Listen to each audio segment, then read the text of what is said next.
सभी को नमस्कार। मैं कौशल कुमार और स्वागत है आपका हमारे चैनल स्टडी विद कौशल में।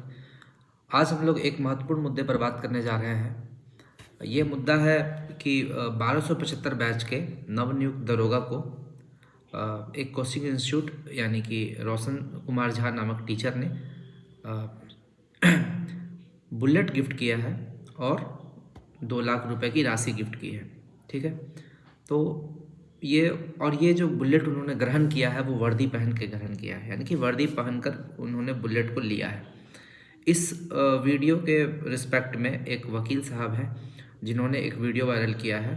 उन्होंने कहा है कि एज ए गवर्नमेंट एम्प्लॉय, वो भी वर्दी पहनकर, अपने प्रोबेशन पीरियड में ड्यूटी ज्वाइन किए हुए 5-6 दिन ही हुए हैं और उनकी सेवा संपुष्ट नहीं हुई है और फिर भी वो बुलेट ले रहे हैं एक प्राइवेट कोचिंग इंस्टीट्यूट से।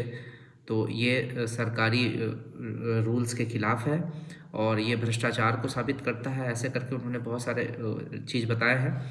एक महिला के बारे में भी बताया है कि एक महिला जो है वो अपने टीचर के सामने आती हैं और अपना टोपी वहाँ पर टीचर के माथे पे पहना देती है। ये पुलिस की वर्दी का अपमान है, पुलिस की छवि खराब करने का एक तरीका है। ऐसा कहकर उन्होंने कंप्लेन दर्ज किया है। तो उन्होंने ये कंप्लेन कहाँ किया है? उन्होंने ये कंप्लेन किया है गृह विभाग के प्रधान सचिव के पास और सरदार पटेल भवन के डीजीपी के पास, डायरेक्टर जनरल ऑफ पुलिस, और इकोनॉमिक ऑफेंस यूनिट जो है उनके एडिशनल डीजीपी के पास उन्होंने कंप्लेन किया है। और ये कंप्लेन वकील के द्वारा इसलिए किया गया है क्योंकि उनको लगता है कि कोचिंग इंस्टीट्यूट जो है वो मनी लॉन्ड्रिंग करती है। उनके पास इतने पैसे कहाँ से आए, वो कहाँ से मोटरसाइकिल गिफ्ट कर रही है, वो पैसा गलत मीन्स से कमा रही है, क्या कमा रही है, या सरकार को उस पैसे की जानकारी नहीं दे रही है। ऐसा भी हो सकता है कि सरकार को वो कम राशि बताकर इनकम टैक्स की चोरी कर रही है। और इतना महंगा गिफ्ट जो है बुलेट, जो कि 3 लाख के करीब आता है, वो जो है रोशन सर कैसे दे सकते हैं, कहाँ से दे सकते हैं। तो इसी पर वकील साहब ने केस किया है। तो आज हम लोग इस वीडियो के बारे में कुछ चीज़ के बारे में जानेंगे, सतर्कता देखेंगे, अपने आप को सतर्क करेंगे, समझाएंगे कि आखिर हम लोग क्या कर सकते हैं। एज ए बिहार सरकार के गवर्नमेंट एम्प्लॉय है, सरकारी सेवक है, तो हमको क्या करना चाहिए, कौन सी गलती नहीं करनी चाहिए, क्या रूल्स है, क्या रूल्स कहता है कि हम किसी से कोई गिफ्ट ले सकते हैं एज ए गवर्नमेंट एम्प्लॉय। वर्दी तो छोड़िए, हम किसी भी बिहार सरकार के किसी भी पोस्ट पर हैं, वो बिहार सरकार के सरकारी सेवक हैं, चाहे वो ग्रुप डी भी क्यों ना हो, तो क्या हम कोई गिफ्ट एक्सेप्ट कर सकते हैं या नहीं, उसके बारे में रूल्स क्या है, नियमावली क्या कहती है, उसके बारे में हम लोग देखेंगे इस वीडियो में। तो चलिए आगे देखिए, मैं इनको लिख के समझाता हूँ तो आपको ज़्यादा अच्छे से समझ में आएगा। देखिए आगे। मल्टीमीडिया में यह खबर आया कि 7 विद्यार्थी को बुलेट मोटरसाइकिल के साथ 2 लाख रुपया दिया गया जी। और वो भी जब फेसबुक और मल्टीमीडिया यूट्यूब वगैरह पर सब पर चलने लगा तो मैं इसका तहकीकात किया। तो तहकीकात किया तो मुझे देखने के लिए यह मिला कि वो 7 स्टूडेंट, दीपक कुमार, अनुराग कुमार, जयप्रकाश कुमार, तौसीफ रजा, प्रियांशु कुमार, नवाब खान और राहुल कुमार, ये 7 को एक स्पेसिफिक जो है सो कोचिंग सेंटर जिसका नाम है रोशन आनंद यादव ज्ञान बिंदु GS एकेडमी के द्वारा बुलेट मोटरसाइकिल के साथ 2 लाख रुपया कैश दिया गया। बहुत तेज़ी से यह न्यूज़ जो है सो बहुत तेज़ी से वायरल हो रहा था। मैंने देखा तो इसमें देखा कि वर्दी पहन के और बुलेट गिफ्ट लेना, तो मैंने कानून व्यवस्था के लिए अलग अलग किताब को पढ़ा तो हमको लगा कि यह जो है सो गिफ्ट यह नहीं ले सकते हैं। यह गिफ्ट जो है सो पुलिस के वर्दी में, होली खाकी के वर्दी में यह नहीं ले सकते हैं। इसके लिए इसमें Bihar government servant conduct rule 1976 के रूल नंबर 14 में एक्सप्लेन किया गया है कि जहां इस नियमावली में अन्यथा उपबंध है वहां छोड़कर कोई सरकारी सेवक सरकार या विहित प्राधिकारी के पूर्व मंजूरी के बिना कोई प्रीतिदान स्वीकार ना करेगा या अपने परिवार के किसी सदस्य या उसकी ओर से काम कर रहे किसी अन्य व्यक्ति को कोई उपहार स्वीकार करने की अनुमति ना देगा। यह है लिखा हुआ Bihar government servant conduct rule 1976 में। उसके बाद में है section 7 of prevention of corruption act 1988। इसमें लिखा हुआ है public servant taking gratification other than legal reimbursement in respect of an official act. और सेक्शन 8 में लिखा हुआ है taking gratification in order by the corrupt और the illegal means to influence the public servant. तो ये जब वर्दी पहन लिए दे आर द पब्लिक सर्वेंट, और पब्लिक सर्वेंट होने के बाद या किसी कोचिंग से किस तरह से जो है सो बुलेट मोटरसाइकिल के साथ 2 लाख रुपया ले सकते हैं। ये तो सरासर जो है सो जो भी हमारा कानून व्यवस्था है उस कानून व्यवस्था का वर्दी पहनते इन्होंने वायलेशन कर दिया। और वायलेशन के साथ में ये सेक्शन 7, 8, 9, 10 और 13 offence under prevention of corruption act 1988 ये जो है शेड्यूल ऑफेंस में आता है। और schedule offence money laundering prevention of money laundering amendment act 2012 के शेड्यूल ऑफेंस में आता है। तो ये सब एक साथ इन लोगों के द्वारा जो है वायलेशन किया। अब होगा क्या? वायलेशन करने के बाद मेरे द्वारा जो है सो एक plain departmental complaint principal secretary department of home, the secretary home department police section Sardar Patel Bhavan, the director general of police Sardar Patel Bhavan and the additional director general of police economic offence unit, इन लोगों को हमने कहा है कि appropriate departmental action slash legal action against 7 newly appointed sub inspector through BPSSC advertisement number 2 of 2023 who received bullet motorcycle with 2 lakhs rupees cash as a gift from the unauthorized coaching of Mr. रोशन आनंद यादव।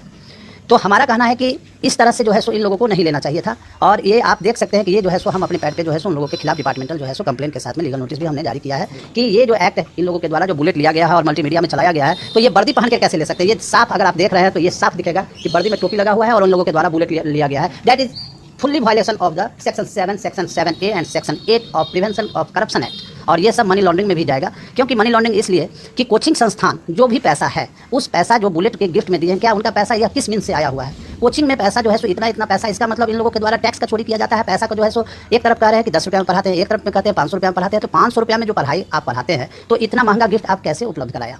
इन सबों को जाँच के लिए हमने अभी सिर्फ departmental complain किया है। तो चलिए हम लोग देखते हैं कि क्या रूल्स है और क्या कहता है ये रूल।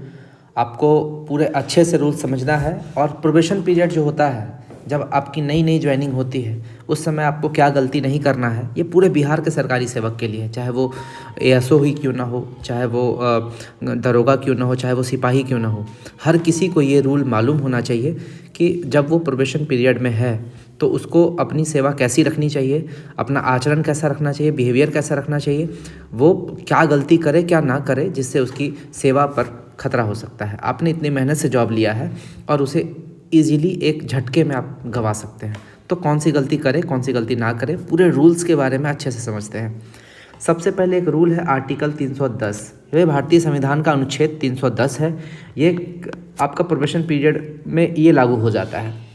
ये डॉक्ट्रिन ऑफ प्लीजर के बारे में कहता है कि सरकार के कर्मी, कोई भी कर्मी है, कर्मचारी है, वो गवर्नर यानी कि राज्यपाल के प्लीजर पर, उसकी इच्छा पर, उसकी मंजूरी तक ही अपने पद पर बने रहते हैं। ठीक है, जब तक राज्यपाल चाहेगा आप उसके पद पर हैं, वो नहीं चाहेगा आप पद से हट जाएंगे। CM या मंत्री या सचिव, ये भी अगर आपका डिस्प्लीजर कर रहे हैं तो ये माना जाएगा कि गवर्नर का ही डिस्प्लीजर है। यानी कि CM, मंत्री या सचिव जो भी हैं, ये अगर आपकी जॉब में असंतुष्टि दिखा रहे हैं तो ये समझा जाएगा कि गवर्नर ही असंतुष्टि दिखा रहे हैं, गवर्नर ही आपकी जॉब से डिस्प्लीजर कर रहे हैं। ठीक है, ये कहा जाएगा आगे। और आर्टिकल 310 के तहत आपने जो गलती की है उसमें आपको स्पष्टीकरण तक का मौका सरकार नहीं देगी, और बिना कारण बताए आपको सरकार आपकी सेवा से निकाल देगी, लात मारकर भगा देगी। ठीक है, तो ये आपका आर्टिकल 310 बोलता है प्रोबेशन पीरियड में यही लागू होता है। यानी कि आप प्रोबेशन पीरियड में है, आपकी सेवा संपुष्ट नहीं हुई है, ठीक है, तो आपको सरकार निकाल सकती है। लेकिन आर्टिकल 311 का बात करते हैं तो ये सेवा संपुष्टि होने के बाद का चरण है। इसमें आपको प्रॉपर जांच के बाद ही सरकार हटाएगी और आपको स्पष्टीकरण का मौका देगी, शोकॉज का मौका देगी, आपको सरकार बोलने का मौका देगी, आपको बोलेगी बताइए आपने ऐसा क्यों किया, क्यों आपको आपके जॉब से नहीं हटाया जाए, तो आप अपना कारण बताइएगा, सर ये रीज़न है। तो जॉब से निकालना इतना आसान नहीं होता है 311 के तहत। ठीक है, तो ये 310 और 311 आपको समझना बहुत ज़रूरी है। ठीक है, तो अब समझते हैं कि क्या गिफ्ट हम लोग ले सकते हैं कि नहीं ले सकते हैं। तो एक रूल है, ये मैंने चैप्टर पढ़ाया है, Bihar government servant service conduct rule. ये आप पूरा जाकर मेरे वीडियो में देख सकते हैं। एक रूल ही है, बिहार BSS डिपार्टमेंटल एग्ज़ाम करके है। ठीक है, बिहार सचिवालय सेवा डिपार्टमेंटल एग्ज़ाम, उसमें जाइएगा तो आपको सारा RTI मिल जाएगा, लोक शिकायत निवारण अधिनियम, RTPS, जिसके तहत आपका ये सब बनता है, क्या बोलते हैं, रेसिडेंशियल जाति आवासीय आय, ये सब जो बनता है RTPS बताया है, RTPGR लोक शिकायत निवारण अधिनियम नियमावली। तो ये सारे रूल्स, बिहार क्या बोलते हैं सर्विस कोड, ये मैंने बताया है, आप जाके देख सकते हैं अगर आपको नॉलेज चाहिए तो।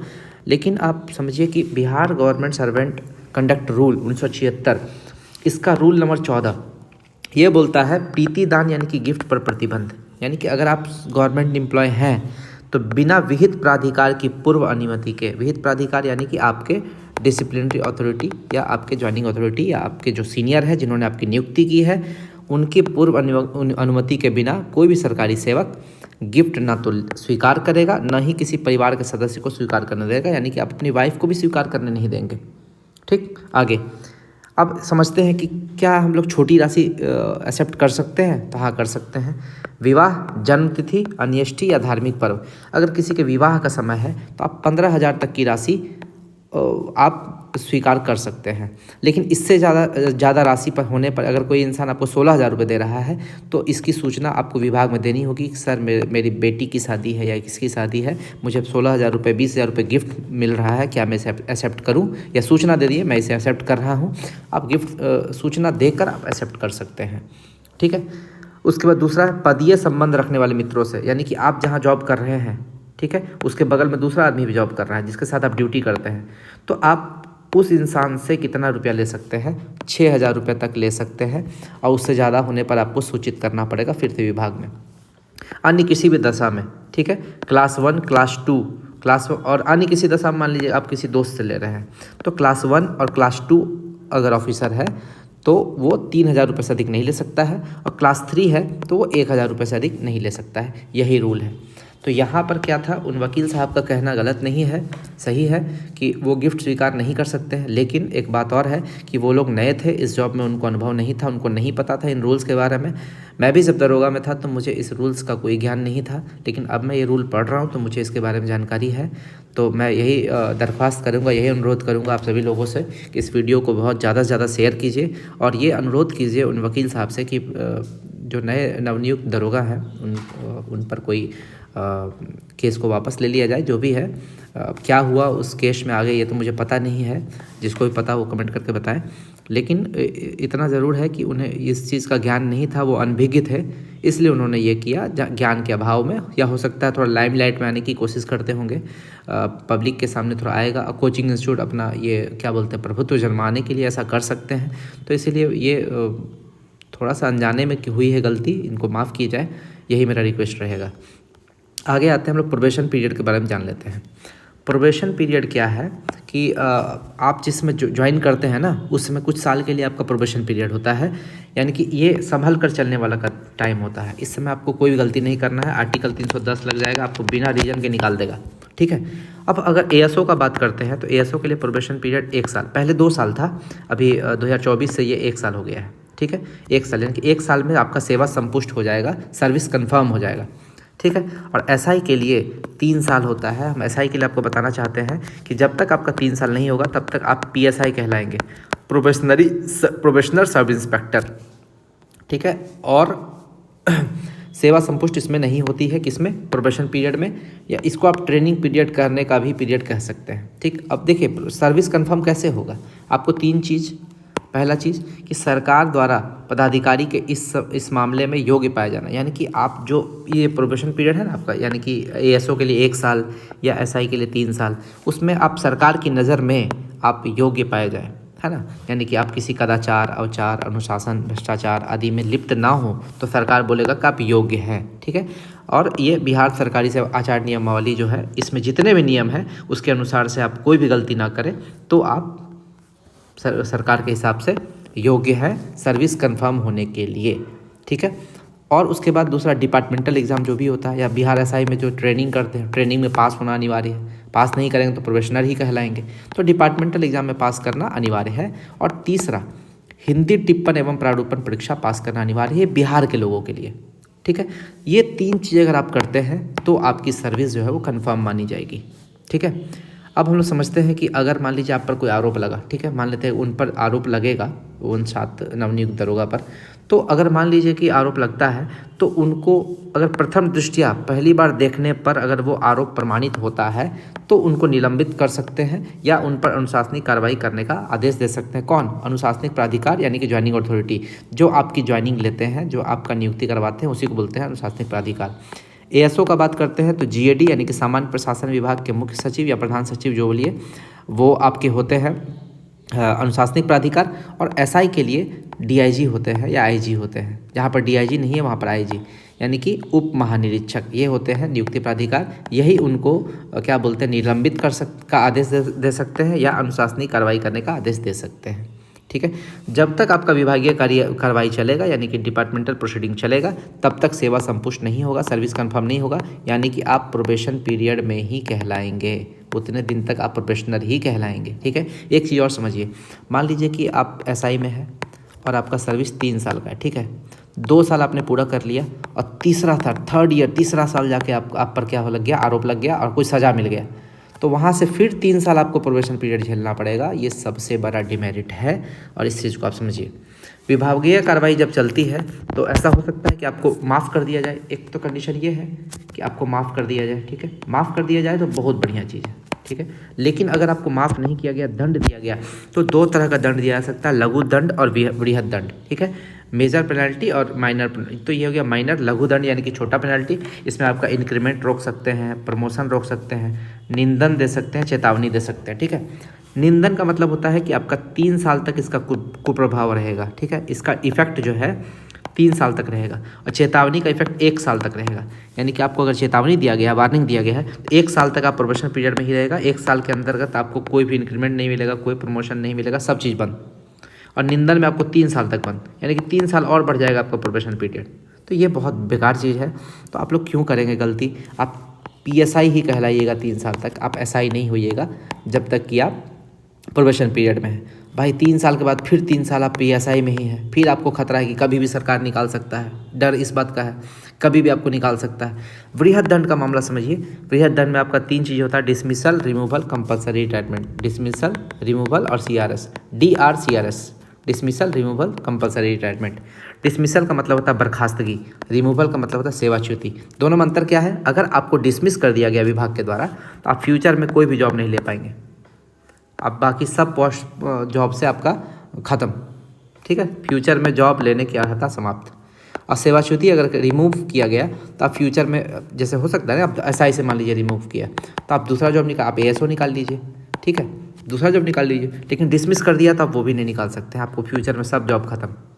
अब रिमूवल में क्या है, फ्यूचर में जॉब लेने की अर्हता बनी रहती है, आप दूसरा जॉब निकाल सकते हैं। कंपलसरी रिटायरमेंट हम लोग को कोई मतलब नहीं, नया नया ज्वाइन ही किए हैं, ये बाद का बात है।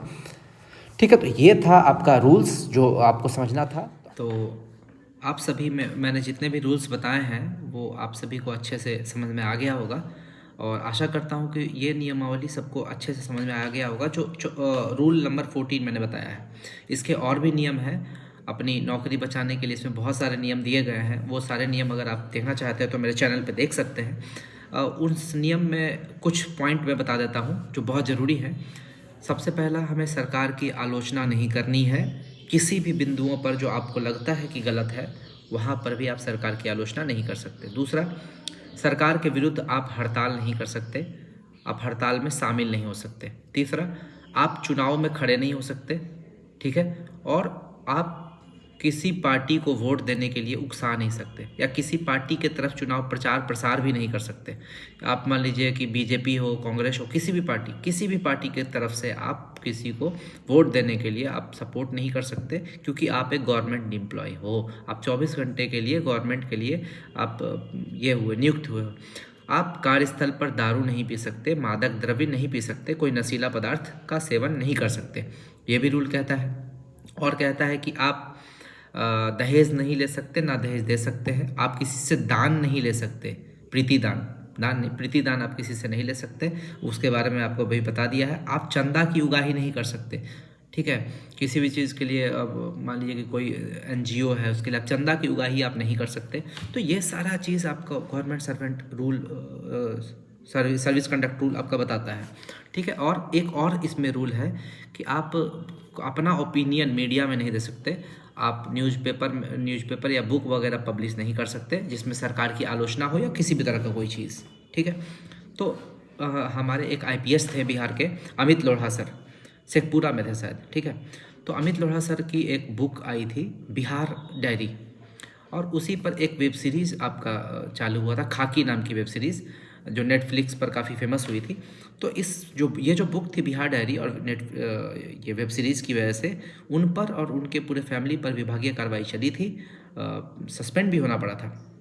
तो आपको ये समझना पड़ेगा कि जब इतने बड़े IPS ऑफिसर पर इतनी बड़ी विभागीय कार्रवाई हो सकती है तो आप पर क्यों नहीं हो सकती? आप तो नवनियुक्त दरोगा हैं। और यही बात एडवोकेट साहब का भी कहना था, लेकिन हमें यह कहना है कि सर वो अनजान थे, उनसे भूलवश, उनको रूल्स का कोई ज्ञान नहीं था, वो समझदार नहीं थे, तो अनजाने में उनसे गलती हुई है, उनकी इस गलती को माफ़ कर दिया जाए। और आप लोग भी इस वीडियो को शेयर कीजिए और ज़्यादा से ज़्यादा लोगों तक फैलाइए, और ये रिक्वेस्ट कीजिए कि वो उनका ये जो आरोप है उसको वापस कर लिया जाए। ठीक है, वो अनजाने में उन्होंने गलती की है। और जितने भी लोग वर्दीधारी हैं, सिपाही है, पुलिस है या जो भी है, उनको ये बात दिमाग में बैठाना होगा कि आप लाइमलाइट में हैं, दुनिया की नज़र में पहले से हैं, और लाइमलाइट में आने की कोशिश ना करें। आप कोई भी काम करते हैं तो आप पब्लिक की नज़र में तुरंत आ जाते हैं, तुरंत 2 मिनट में। ठीक है, आप एक चीज़ समझिए कि आपका जितना अच्छा काम करने का तारीफ़ नहीं होगा ना, सराहना नहीं होगा, उससे ज़्यादा आपका बुरा काम करने का आलोचना हो जाएगा। ठीक है, और एक चीज़ और समझिए कि आप 2 पक्ष को कभी खुश नहीं कर सकते। एक पक्ष को अगर आप खुश कीजिएगा तो दूसरा पक्ष को आप खुश नहीं कर सकते, वो आपसे नाखुश रहेगा। जैसे आप किसी का ज़मीन का फैसला है, तो जिसके तरफ ज़मीन का फैसला गया वो पार्टी आपसे खुश होगा, पुलिस से या न्यायालय से खुश होगा, और दूसरा पक्ष जो है वो उससे नाखुश होगा। आप दोनों पक्ष को खुश नहीं कर सकते। आप पर सबका नज़र रहता है। आप अगर देखिए, आप किसी का गाड़ी पकड़ लीजिए, उसका चालान मत काटिए, छोड़ दीजिए, बोलेगा पुलिस बहुत अच्छा है, उसका ओपिनियन चेंज हो जाएगा। लेकिन वही अगर आप किसी का चालान काट दीजिएगा तो बोलेगा पुलिस बहुत ख़राब है। तो आपका ये थैंकलेस जॉब है ना, वर्दी है, इस पर आपका सबका नज़र है। आप हेलमेट पहन के नहीं चलिए, तुरंत दिख जाइएगा, लेकिन कोई पब्लिक नहीं पहनेगा तो उस पर किसी का नज़र नहीं जाएगा, बल्कि पब्लिक को बचाने की कोशिश करेगा। हम लोग देखते हैं कि रोड से कोई गाड़ी जाती है तो दूर से एक गाड़ी आता हुआ रहेगा, बोलेगा ये हट जाओ, सामने चेकिंग हो रहा है, वो आपको दूर से बता देगा कि उधर मत जाओ, उधर चेकिंग हो रहा है। तो ये पब्लिक आपका सपोर्ट करेगा, लेकिन पुलिस का अपोज करेगा, मीडिया भी आपका अपोज करेगा। तो आपके दोस्त कम, दुश्मन ज़्यादा है। इस चीज़ को आप समझिए। आप वर्दी पहने हैं, आप लाइमलाइट में आ रहे हैं, तो आपकी आलोचना होगी। अपना जॉब है, जो प्रोबेशन पीरियड है, उसको संभाल के चले। मेरा ये वीडियो बनाने का मकसद यही था कि जो प्रोबेशन पीरियड होता है, एएसओ के लिए 1 साल, दरोगा के लिए 3 साल, सिपाही के लिए पता नहीं, देख लीजिएगा, जो भी प्रोबेशन पीरियड है 1 साल 2 साल जो भी होगा, उस पीरियड में आप कोई भी गलती नहीं कीजिएगा, नहीं तो आपका सेवा संपुष्टि नहीं होगा, और आर्टिकल 310 का हवाला देते हुए आपको बिना रीज़न का जॉब से निकाल सकता है। ठीक है, आपके पास कोई एक्सक्यूज़ नहीं होगा, कोर्ट दौड़ते रहिए अपना जॉब का पुनर्स्थापन करने के लिए। बहुत प्रॉब्लम होती है बाद में रीज्वाइन करने में। ठीक है, तो ये आपको समझना पड़ेगा। और इतना ही था मेरा वीडियो। अगर आपको लगता है कि मेरा वीडियो आपको इन्फॉर्मेटिव लगा है तो आप मेरे चैनल को लाइक, शेयर, सब्सक्राइब जरूर कर दीजिएगा, और ज़्यादा से ज़्यादा लोगों तक ये वीडियो को फैलाइएगा। जिनको ये रूल्स नहीं मालूम हो उनको भी ये रूल्स बताइएगा। धन्यवाद।